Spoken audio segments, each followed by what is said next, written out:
Hello viewers, আসসালামু আলাইকুম। আপনারা এই ভিডিওতে দেখতে পাচ্ছেন একটি পাখি।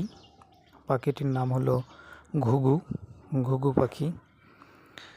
সে দেখুন কি সুন্দরভাবে হাঁটতেছে। সম্ভবত সে খাবারের সন্ধান করতেছে। অনেক সুন্দর একটি পাখি। এই পাখিগুলো আমাদের সংরক্ষণ করা উচিত।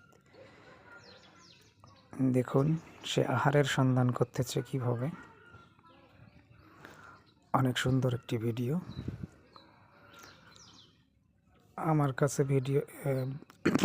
আমার কাছে দৃশ্যটি ভালো লাগলো, সেজন্য আমি ভিডিও করলাম। দেখতে পাচ্ছেন সে কিভাবে আহারের সন্ধান করতেছে। সে কিছু খাচ্ছে, দেখতেই থাকুন। ভিডিওটি আপনাদের কাছে কেমন লাগতেছে আমাকে জানাবেন কমেন্টের মাধ্যমে। আর আপনাদের যদি মন চায় ভিডিওটি শেয়ার করে দিবেন। দেখুন, এই যে দেখুন সে আহারের সন্ধান করতেছে, উড়ে গেল।